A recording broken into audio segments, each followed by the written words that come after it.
Good afternoon, and we come to the last session, TAVR for challenging cases. We go into severance to our very good friends there, and we're looking forward to seeing some exciting cases. And I have to say, the poor man to my right, he has been exhausted, so they made you work. So can you hear us? Yes, yes. Perfect. Dr. There you go. Yeah, I'm Young-Guk working at Severance Hospital. It's my great pleasure and honor to present our live case.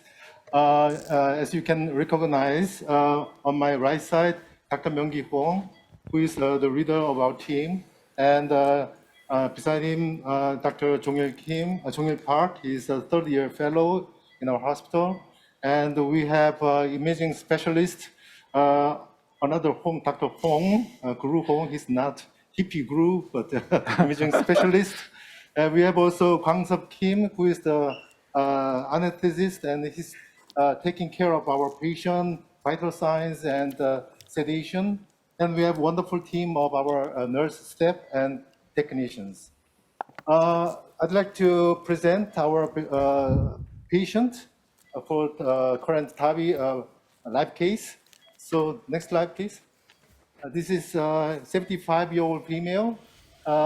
She was admitted to another hospital due to aggravated dyspnea, and she had also aggravation of chronic kidney disease. Creatinine level went up to 2.2, and now it is decreased to 1.5. EGFR is about 30, and she has many comorbidities, so poorly controlled diabetes and iatrogenic Cushing and old cerebral bleeding and spinal stenosis. She has multiple comorbidities which limit her physical activities, and the STS score is 8.8%. So according to STS score, she's a high-risk patient, and also clinically, she's a high-risk patient. Next slide.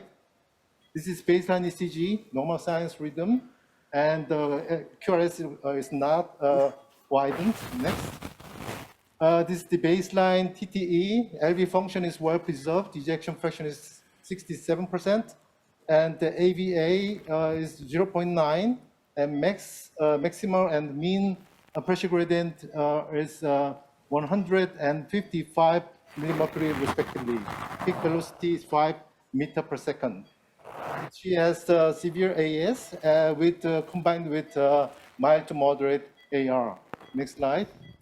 This is TE image. So similar to TTE findings, the AVA was estimated as 0.8 and moderate AR, and she has a septal hypertrophy without LVOT obstruction. Dr. Hong, Guru Hong, do you have any additional comments about the echo findings? Yes, this patient is calcium is not very bad, but this patient has very severe concentric LVH and elevated LV filling pressure, and also have a major septal hypertrophy, and pulmonary hypertension is about RVSP was about 55 mmHg. So this patient has a very severe aortic stenosis with diastolic dysfunction. Okay, so next slide. So this is the CT findings. The mean and max annulus diameter was 21 and 25 millimeter respectively, and mean annulus diameter is about 23 millimeter, and the annulus perimeter is 72 millimeter, and the annulus area 400 square millimeter. LVOT diameter is similar to annulus diameter. SOV diameter is between 31 to 32, and STJ diameter is 29 millimeter, around 29 millimeter, and ascending aorta is not enlarged. And the calcium, as you can see on the slide, the calcium amount is very small. So next slide. This is the coronary artery ostia. The left coronary artery originates relatively shallow, so the height for the left coronary ostium is 8.4 millimeter, and the right coronary ostium is the height is 10.6 millimeter. And the membranous septum length was measured as 5.7 millimeters. So it is about intermediate risk for the permanent pacemaker implantation. Next slide. Aorta looks not much diseased, so some calcifications, but relatively straight. And the ascending aorta angulation is mild to moderate. Next slide. And the femoral iliac axis, the root is relatively okay, and the diameters are large enough to accommodate the TAVI delivery catheter. So relatively little calcium amount. Next slide. This is the coronary artery reconstructed image. So there is some spots with calcification, but there was no significant stenosis. Next slide. So according to the CT images, so we can choose 26 or 29 millimeter evolute valves, or next slide, or 23 millimeter or 26 millimeter sapien valve. Next slide. So in summary, this patient has multiple diseases, and especially this patient has renal dysfunction with eGFR of 30 millimeter per minute, and she has low coronary height. The annular size is not very small, but still relatively small. So this is the baseline information about our case. Yeah, thank you very much. This is really a very, very challenging case. And maybe what we can do, I mean, here with us, the on-site faculty, but we have quite a number, I think, on remote faculty. Are there any discussion points that you want to bring up? Remote faculty, it's hard for me to see this, but did you guys follow the presentation? Yes, we followed very well. So Okay. It's a challenging case. And the problem here is the low coronary height. And so it would affect our decision, first, the valve choice or the need for protection, but I would have a low threshold for protection for the coronary. Secondly, the renal dysfunction. I may personally have TE for this kind of case. We want to have near zero contrast. But maybe a little bit difficult because there's not much calcium, I mean, not a lot of calcium in the angiogram to guide the positioning, but I think an expert hand can really minimize the contrast use. For the borderline sizing, then I may incline to choose a smaller one because of the concern for coronary. So this is my overall impression of this case. Perfect. Thank you very much. Ellen? Can you just refresh the size of the sinuses again? Sorry, I went back to the class. 뒤로 좀 가주세요. CT measure. Yeah, CT sinuses. Back. Oh, yeah, this one. Can you see the slide? Yeah. Yes. Yeah, we can see it. So they're pretty big, 30, 31, 32. 32, 31, right? Yeah. So I think you'll probably be okay without risk of obstruction. Doesn't sound like it's given how generous those sinuses are, I think you'll be all right. Yeah, so we can choose between larger and smaller, valve sizes. This is the borderline size. So Yeah. I think when we think about the coronary artery obstruction, then I think it is more advantageous to take the smaller one. Yeah. Comments? This is the small annulus and the low coronary height. So I think that the supraannular type, the stent for and the recapturability is more safe for this patient. Yes. So this is really an interesting case. Question is coronary protection or not, obviously, with 8 millimeters or around 8 millimeters, and then the borderline cases for 26 or 29 evolute, and then for the sapien borderline. So what is your choice, Alan, in this case? Sorry, I would probably still go with the sapien, and I was just looking at the 400. The 26 will be probably around 20% oversized.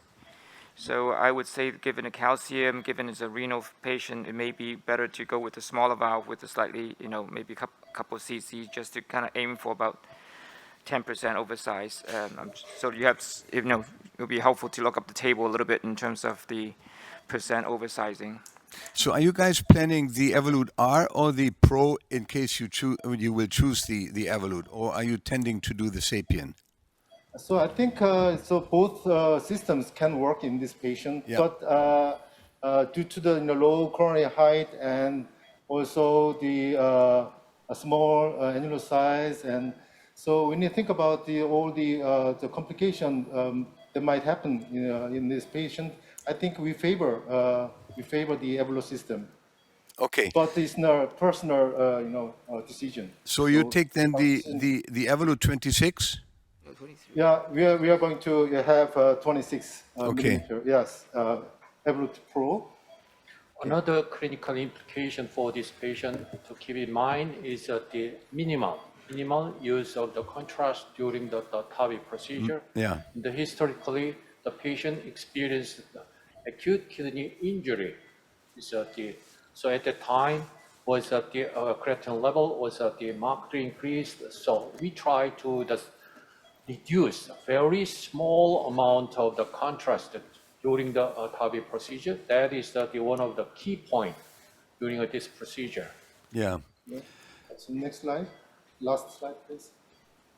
So next, this is our plan. So we'll have the anesthesia, the MEC anesthesia. This is our default setting in current situation, and we'll have a transfemoral approach. The valve will be Evolut Pro 26 millimeter, and for the imaging guidance, these days we routinely use intercardiac echo. So as you experienced today and yesterday live cases, actually TTE shows not good images. So I think to evaluate the result of the procedure and also to detect the complications, I think intercardial echo has almost same value as the transesophageal echo. So since we have the MEC anesthesia, I think ICE can provide the similar advantages as TE. So and also we don't not plan to have predilation because the valve is sufficient, and also it has the minimum the calcification, and we'll try to use as minimal as possible the contrast dye. And I think when we take a small valve size, then you don't need to have coronary protection, and also we don't use cerebral protection in this case. Okay. Okay. Great. Yeah. That will be interesting to see how ICE is working. Which so- brand of ice are you using? Is it which company? This is we have a GE system. Okay, we'll have the eyes through the right femoral vein, and we have. Could you show the fluoroscope image? 처음부터 한번 Yeah. 보죠. We introduced the temporal pacemaker through the right jugular vein. Next image. And then we inserted the eye through the right femoral artery. So as you can see, the tip of the eyes is located at right atrium. And it shows the longitudinal view of the aorta, ascending aorta and annulus. Next slide. And then we introduce the pigtail next. Then we cannulated the next slide. Next image, okay. We cannulated the annulus.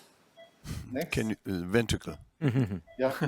And then we inserted the wire, and then we switched it to safari wire. At this time, so far during a current stage, so far we do not use the contrast, zero contrast so far, and we will keep our rule for very minimal amount of the contrast. And during a procedure, how do we confirm the pigtail was really positioned in the non-correct correctly? maybe we expect that is, but how do we confirm it? Bruhong, please.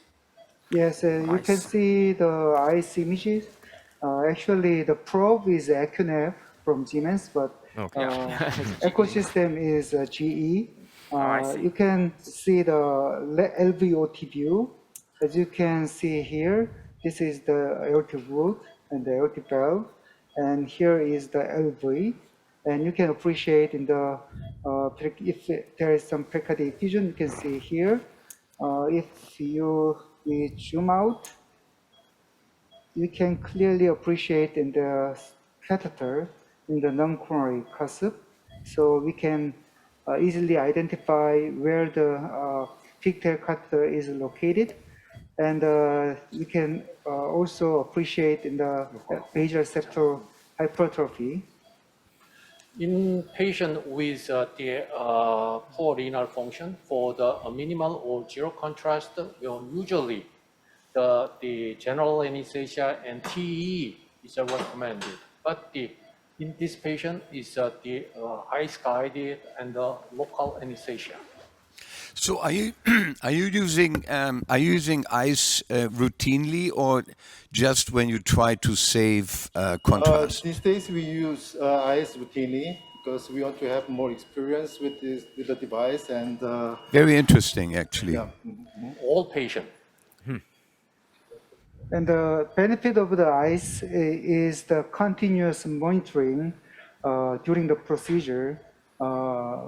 We in our hospital, every case in the imaging step is attended in the all cases, and we monitored in the pericardial effusion, what happened in the aorta or aortic dissection.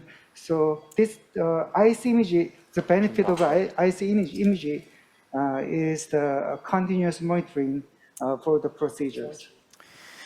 I think we found ICE quite helpful to do the left atrial appendage closures and maybe some mitral as well, because some of the newer ones, for example, from Philips, have actually 4D as well. I don't think the Equinaf has 4D, this Siemens version, but I'm not sure. No, But for not yet. TAVR, you probably don't need that, so that's okay. I think So we introduced the delivery catheter, and then we checked the direction of the head marker, and we tried to change the direction of the head marker, which can face the lateral side. And as we go further, the head marker will face to the greater curvature of the aorta. yeah. So he's with that he's addressing the commercial alignment. Yeah.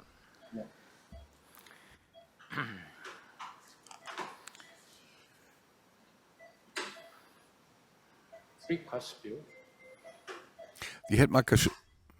So we have the silicon view projection LAO 8 and caudal 5 drip, and also we have overlap the possibility of overlap view of RAO 10 degree and caudal 30 degree. Yeah. But in our opinion, caudal 30 degrees too extreme. We have large flat, the fluoroscope, so it cannot be moved to caudal 30 degrees. So I think in this patient we are going to have the three-cusp view, and we are not eager to have shallow implantation of the valve. So I think in this case, I think three-cusp view will work okay. Yeah. Plus you have ice in place. Maybe you can also look at the depth. The trouble is that your theoretical three-cusp view without documenting sometimes can be quite off. So how do you know that that is the three-cusp view or the cusp overlap view without actually a picture? Or at least a second Yeah, we wire. have some calcium markers. Yep. It's all. So he's Caudal. he's still going into the ventricles.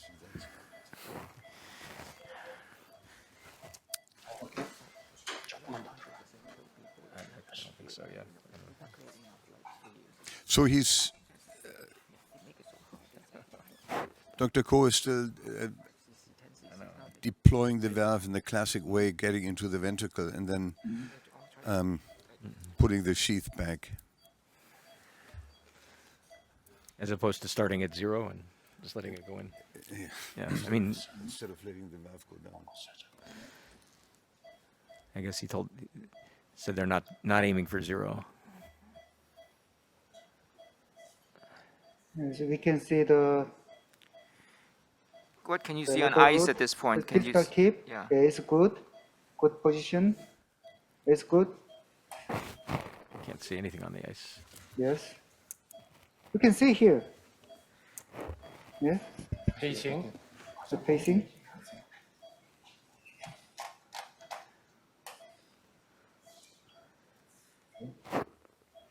Ice. So, The ice is good. Okay. so We will deploy Yeah, it. that's good.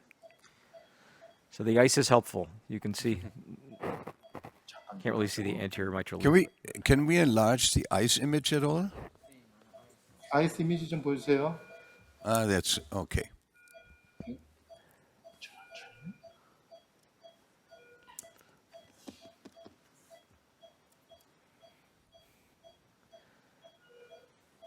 Okay, if we can go back to fluoro now. Yeah.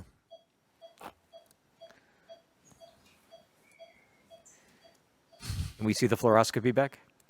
자, 플러스커피 보여주세요. I mean, whatever you feel comfortable with, obviously. Well, now we can Oops, see. here we go. It's like- It's too late. Released. Okay. So now completely released. Pacing off. Pacing off. So 와이어 좀 보세요. Okay. looks like a great depth. 2. Yes. But it's not 3 cusp. Yeah, no, it's not. Yeah, it's not a cusp overlap. So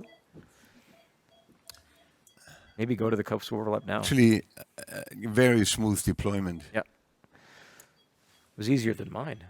Yeah. Okay. Let's evaluate the valve status with the ice.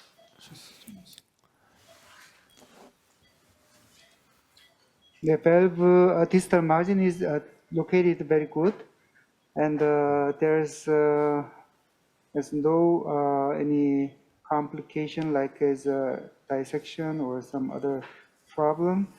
And I'd like to evaluate in the paravalvular leakage. Okay. So in the long axis view, it looks good. So you can see a little bit this paravalvular AR in here, in the non-coronary cusp here. So we can, we want to evaluate in another view in the short axis. So Dr. Go, could you please go to the short axis? Well, the wire is out, right? No, wire is still in. in LV. So you don't need to worry about in the valvular AR because of the wire is still there. So we may exchange the wire with the pigtail. Oh, it's still in, yeah. Okay. We will exchange it with a steel wire with a pigtail. And Fortunately, still. the hemodynamic We look will good, show right? that.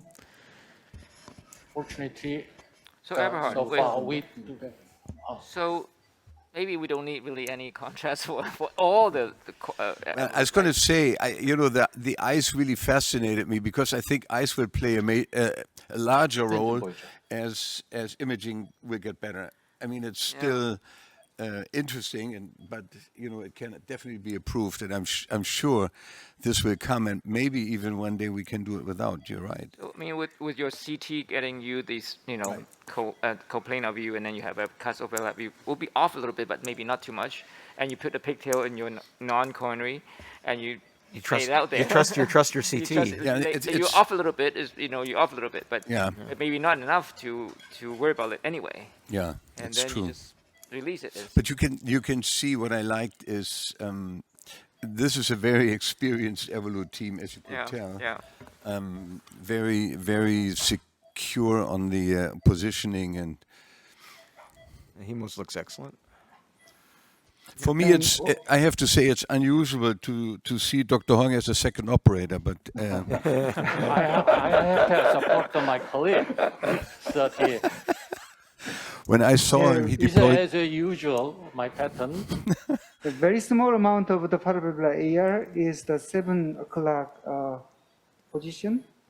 So it's okay because this patient, the baseline, this patient have a moderate AR. So I don't think she needs additional ballooning. Dr. Hong, I is think so. usually the paravalvular regurgitation, the gradient is similar to IC and transesophageal echo? Actually, it's transesophageal echo is better, but at least the moderate AR can be detectable, even eyes. But this patient is a very nice view, but some patient is very difficult to get good images, but eyes is applicable, and we can appreciate, if, at least we can identify moderate, greater than moderate AR. So I think we have confidence to detect significant AR. So far, during a TAVI procedure, now we experienced more than 300 ICE-guided TAVI procedure. In all cases, we learn a lot of the ICE finding during a TAVI procedure. Any comments from our remote faculty? Yes, this is a very challenging case, and congratulations on the excellent result. And I can see the team is very experienced, especially in using the eyes. I mean, the image quality actually surprised me. And I never use eyes for TAVR procedure. I'm just wondering, two questions. One is, how many cases do you guys do before you feel very comfortable in acquiring all this kind of excellent image? Second is, who is the one that is holding the eyes? Is it the implanter or anyone else is going to adjust the eyes probe? So regarding the learning curve, it is different from person to person, but I think at least 50 cases. I think you need to have this much of experience, then you feel a little bit familiar with the structures on what you see on eyes image. And I insert the catheter and I try to have the good catheter directions. And I also get the feedback from the echo specialist. So with the communication, in communication with the echo specialist, we try to have the optimal image and also additional image when required. I think one of the most difficult thing in the eyes guidance, in every case, imaging specialist should be attended. That is problem. But in our hospital, all the cases are the attending physician is the echo step for valve specialist. So we should come here because of this is my patient. So that is kind of easier things to implant eyes guidance. I have a question about the economics of ICE. As I understand, the new Philips system, which is a disposable ICE, is very expensive. It's like each one is $3,000 to $5,000. The Siemens one, I think, as I recall, is that you can send it for re-sterilization, but they charge you each time it re-sterilizes.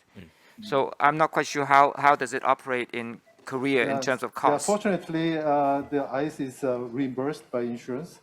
So for the structural heart intervention in Korea, the ICE catheter is reimbursed. That's very interesting. So they pay for the ice, but not the embolic protection. Okay. So they maybe did not expect to use for TAVI cases. I don't know. No, it's definitely a very unique view. So do you feel compelled to do any aortogram at all, or you feel so comfortable with your ice, you say this is mild AI and it's fine? It's comfortable.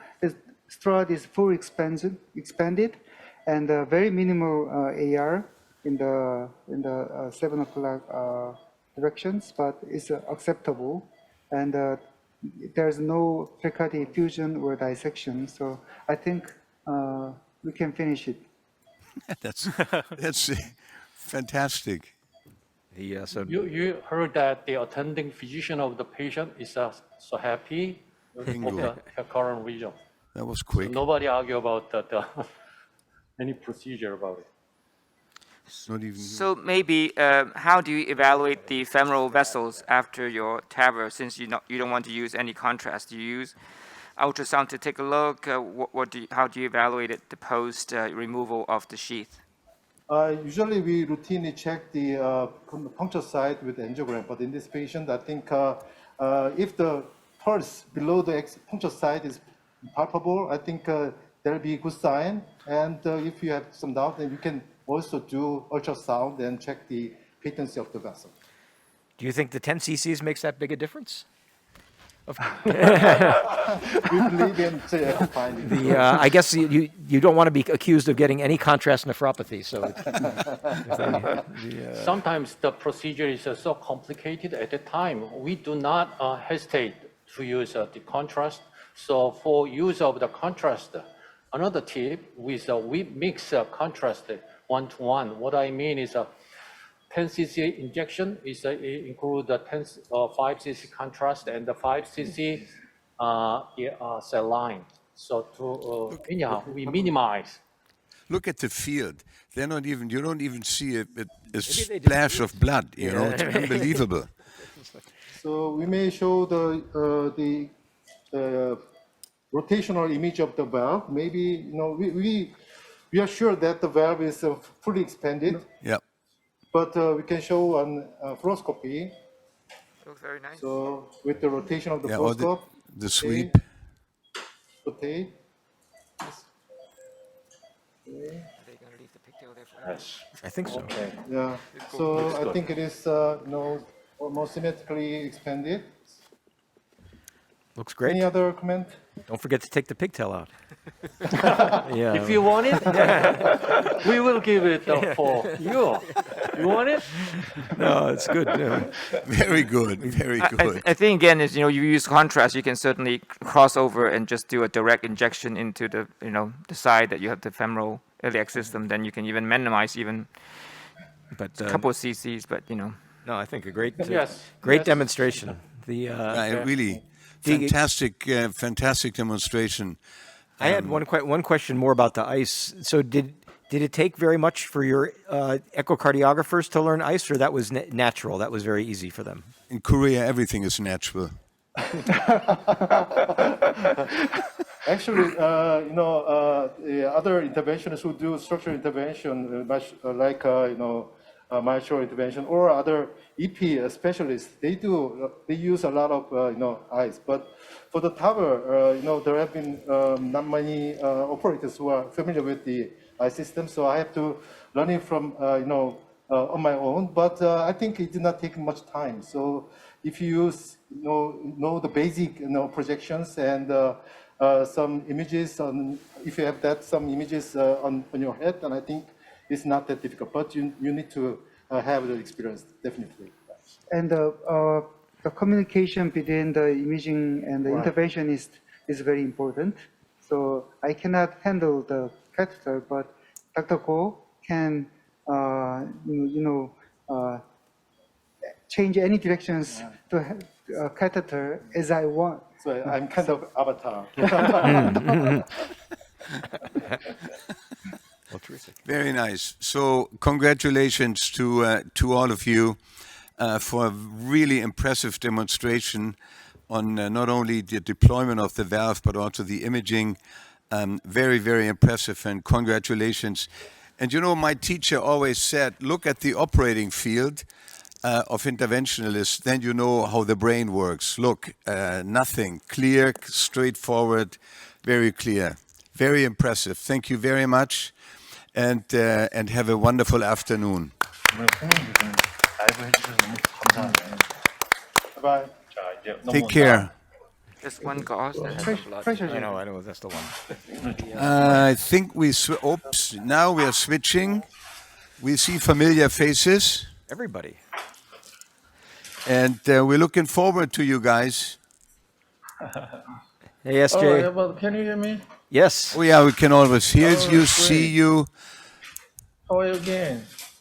All right. Good afternoon, everybody. This would be last cases. So, really, today is a long day. So, I'd like to, really do getting together as our hot team. So you may know that W. Bach here, Jungmin, Kosadi from Saudi Arabia, and many of our, technicians and nurses and supporters and anesthesiologist is also here. So SJ, today I'm very you are with. It's a family meeting with your son and your stepson. Everything's perfect. Excellent. everybody you told me that I'm grandfather. So I got my team here, right?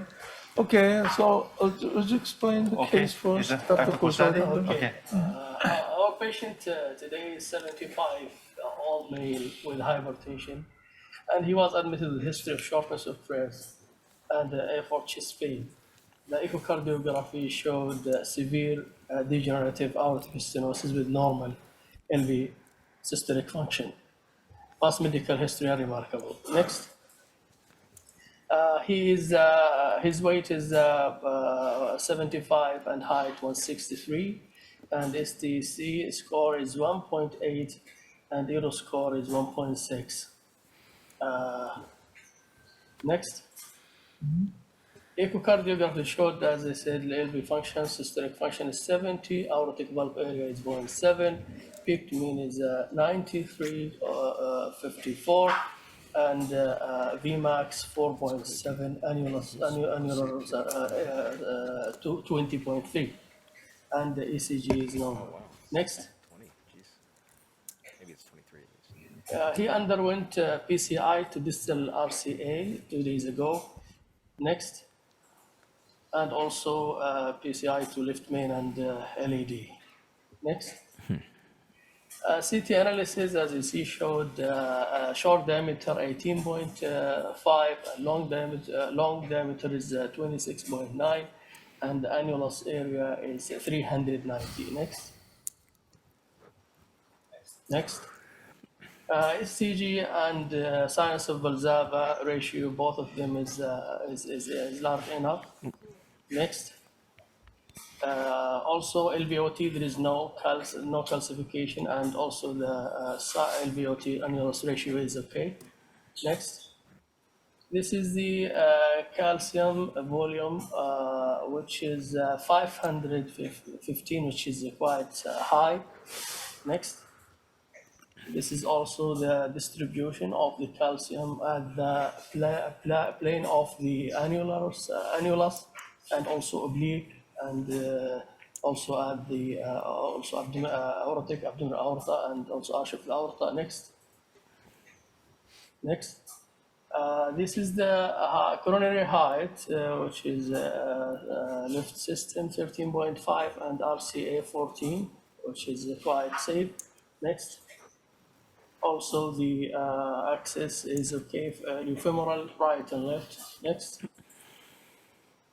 Sizing chart of the CBN3, as you see, which is shown 23 with oversize. 1 cc we can get 114% oversize, which is most likely, this is what we decided to choose this patient. Next. This is coronary view. Next. So this is our plan, as I said, is we'll choose 23 Sabian with 1 cc overfill, right side approach, without coronary protection. Thank you. Great. All right. Would you show us the slide in terms of say ratio, sinus ratio, something like that? Right. Okay. Great one. All right.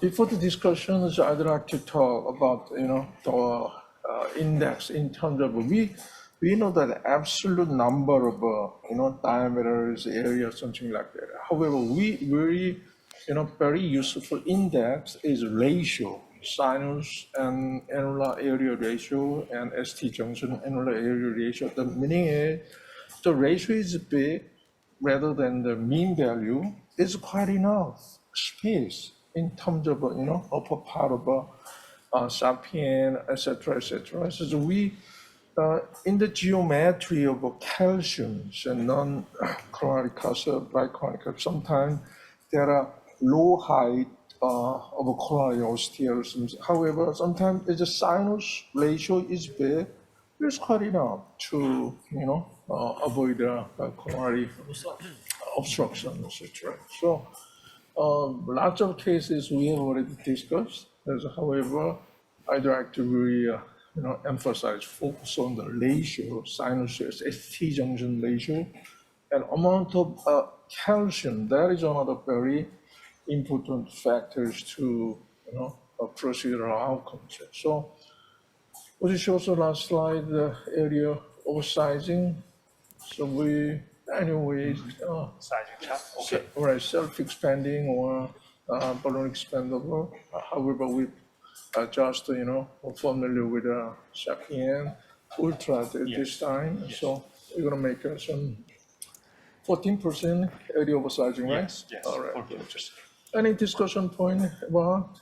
So do you, So, and one important thing to consider, this patient also has a multivascular disease, left main Right. proximal diffuse disease, also RCA disease, and AG is borderline 75. Would be some discussion point, SAVR plus bypass surgery versus PCI plus TAVR would be some debatable portion. The relatively young patient, yes. Dr. Would you do the pre-dilation for this case? Yeah, actually, this is borderline classification. So 500 is our borderline. It depends on the operator's decision. So in this case, we'd like to the direct implantation without pre-dilatation. All right. So in what case do you use a pre-dilation? So you got some criteria for that? Actually, definitely classification volume is more than 1,000. But definitely we will do the pre-dilatation. Okay. But the classification is small, then the direct implantation is very effective and safe. All right. So we just choose the Sapien Ultra, size-wise 23 and 1/6 of field, and no pre-dilation, just directed stent procedure. All right. Okay, can you see the flow diagram? It's a hemodynamics. No. we don't, there we go. No, we go. Oh, that's a lot. Okay, yeah. Yes, this is a very Oh, big surprise, aortic stenosis. Do you worry at all about right, so we- the left main stent? Is it protruding at all, or is it right at the ostium? It's Means left main ostium. I did the PCI. I just matched the left main ostium. left main ostium, not protruded into the sinus. So it shouldn't be an issue then. So with the left main disease, do you ever do it together, meaning do the left main and then do the TAVR as the same setting, or are we separated out? Separate one. Usually our Sometimes- preference is separated procedure. PCI first and then TAVR next or the day after. Very simply, in case of very simple lesions, we want to do the same, simultaneous PCR with How about you, Alan? Ecuador. I did it Alright. together. You do them together? Yeah. Always? Not always, obviously depends on the situation. So patient that Depends more. had a CT evidence of osteo, left main and basically moderate. So, but when we do the angiogram, it's pretty tight. Then obviously a little bit of surprise, but just did it because So do you not do a coronary angiogram before the cases? You do it in the lab? we do coronary angiogram only if the CT shows something ambiguous. So you We trust the screen with all the CT, yeah. Because if they have no symptoms of angina, that some moderate disease, some lesions in the Quick OM, procedure, doesn't we're matter. gonna finish 5 minutes. Okay, contamination 안 돼. 뒤로 비켜봐. But I would say that if you have left main disease, you should treat that first, because if you do rapid pacing and something happen, because you never know, we can go into refractory VF, and you can't really get them back. Yeah. So I think it's important, but obviously it's two separate settings. This person has right coronary lesion, left main lesion, maybe bifurcation. Probably should be a separate setting. So simple coronary It's not so stuff. much the location, it's more the complexity. Yeah, if it's you one stent, osteo left main, same time. Okay, now you see SJ's working. All right. That's hard. The Especially at 29 in a not a small. 29, it's a that's hard. 23. It's a 23. I know something. Here we are. That's a hard one. The 29 through a 29 is tough. Yeah, You got to get two people. So it's like giving childbirth. pressure Sorry, to that's system, out, and Or the snake that swallowed the radiculus the rabbit or matching, something. the Yeah. device on the balloon. and the other one is Alright, the TMVR is like having, you have to push the inflator so Good. hard. Oh. You can have a hernia Okay. too. It's All so right, difficult. we don't, Yes. actually, we don't do any pre-dilation for actually these cases. We put just keep the wire, please. 중하고 플라나비 맞춰봐. I want to just put the device towards the valve here. It's quite easy, not too much difficulties. Okay, we'll do. Take the pressure out slowly. Good. Good. Very nice. Yeah. I see that coaxialities, especially for the large, sinus. Take a contrast, please. We have to consider a little bit further. How can I do that? Like this. Much better. Coaxiality here. Or just the system is counterclockwise a little bit. We're gonna make it more coaxial. And then pull the picture out here. What do you think? Position-wise? Yes. It's good. It's good. Yes. It's good? Yes. Okay, test. Just again. Okay, good. Okay. 준비됐죠? Everybody okay? Pacing. Contrast. Okay. inflate. Inflate. 1, 2, 3, 4, 5. Okay. So Dongwook, you're kind of slow today. Was you're tired? It was like took too long. Gosh. Yes. Inflate fast. And We enjoy the asynchronous chanting, Yeah. though. That's okay, great. And then we're gonna check it up. Wire a little bit. Okay, tension release. Okay, over here. Can you Alright. can you check it up? Dr. Kang is here, and so he would be echocardiographer today. Good view. Yeah. Alright. I think the resolution much better than ice. You got a thick ventricle there. And quite a bit of LV Yeah, hypertrophy. yeah, that's a lot of LVH.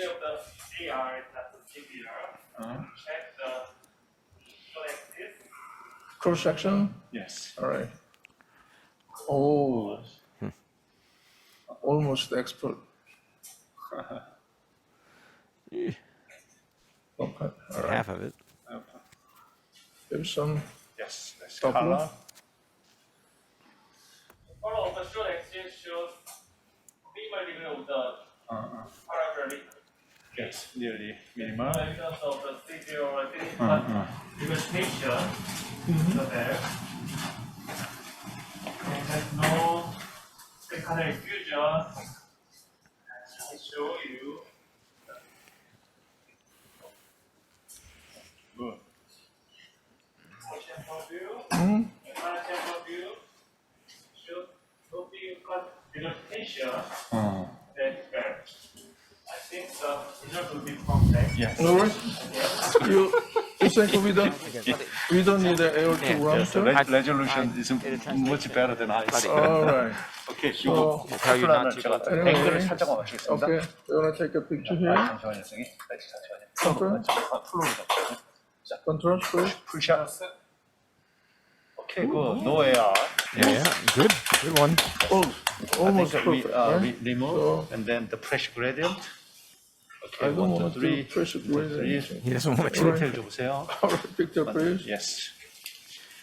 Wire and Good.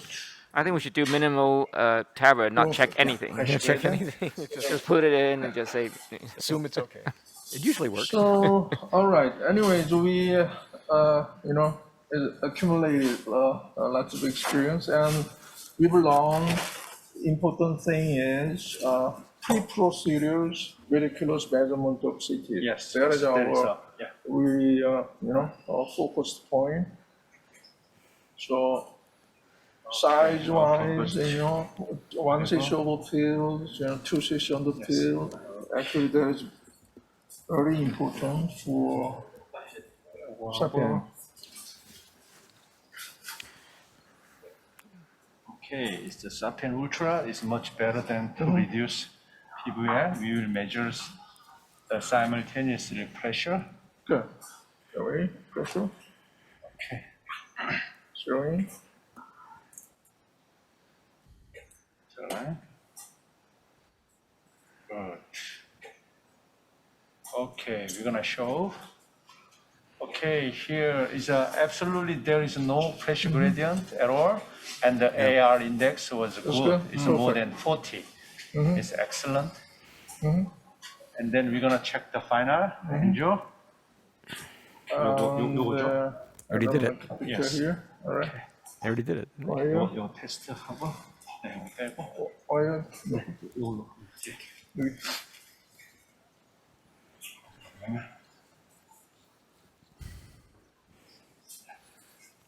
빼시면 돼요. Okay. 네. 오케이. 됐고, 자, we're gonna do a final enjoy. Enjoy here. Okay, ready? Good. This no AR. Great. Yay. I like aerial view, right? Rather than the AP view. Okay. The reason why is almost perfect no PVL. Yes. Okay. Even in the case of It's good. Yes. Never take that view. So too much short live case demonstration. Yeah, we did everything. Very good. Ever do you like it? I love it. And we clap the emperor. I mean, this is fantastic. Yeah. Anyway, this is a typical, good cases for TAVR. The meaning is, not too much calcium, very tricuspid, not too much difficult cross wires. Even, the patient had a concomitant coronary artery disease, however, absolutely. Okay. So This is can I sneak in a question here. So I have a question from the virtual audience, if I can ask to the panel and to the team. It's from Dr. Bakar in Canada, who says, nice cases. How often systematically are AS cases screened for amyloid? Do you do that routinely? So let's just, is anybody on the panel screening cases for amyloid? We are not. We are not. Admittedly, we are not doing it routinely. I mean, I think I don't know that anybody is. Anybody on the virtual panel screening for amyloid in your routine TAVR cases? No. No. MRI use? No. For amyloid. Amyloidosis. Amyloidosis. Yeah. I mean, I think it's, I would say if there's something very suspicious, obviously we have some treatments now. So if you see speckling on the echo or you have a history of bilateral carpal tunnel syndrome or something like that. Yeah, David, sometimes in the JACC reported 1 over 7 is more than 10% suspicious as ATTR amyloidosis disease. But however, we think about the available drug is too much expensive, even though C9 type ATTR could be possible.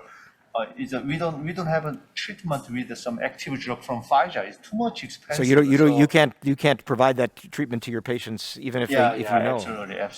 So that's a good reason not to screen if you can't treat. But also it's the same population, right? Elderly, AS, and then you have amyloid, C9 amyloid as well. So I think in this case maybe it was Yeah. stimulated by the severe LVH in this case to think about it. And I think, it is good to have a index of suspicion, especially if if you can afford the treatment. Keep it in mind, for your patients. But it's not. But I don't know anybody who's doing it routinely at this stage. So again, I'm sorry for the interruption. So SJ, we turn it back over to you for concluding remarks. Yes, closing remark. Okay, all right. It takes just 5 minutes to do the procedures. However, that the last 2 days we will learn, the teamwork. Actually, it's a hard team including the cardiac surgeon doors. It took almost 10 years in our lab. So, right. Anyway, post COVID-19, I'm really happy to have you all, old friend Eberhard, Alon's, Deb, Cohen here, and James Flatties, and many faculties. Really good to see you. Happy to see you. Maybe next year's meetings we have a more fantastic cases and lectures and educational profile those. So really thank you for joining us, and see you next year. So face to face. And from our side, obviously, the team, as always, your hospitality is so much appreciated, your friendliness, and we're so happy to be back again, because nothing keeps up with Zoom and all of this personal networking, and here and there having a little drink really helps, maintain our friendship. So thank you very much for hosting us again. Stay well, and see you hopefully in good spirits and good health next year. Yes. Thank you so much. Thank you all. Thank you. Thank you. See you. All right. Bye bye. Yes.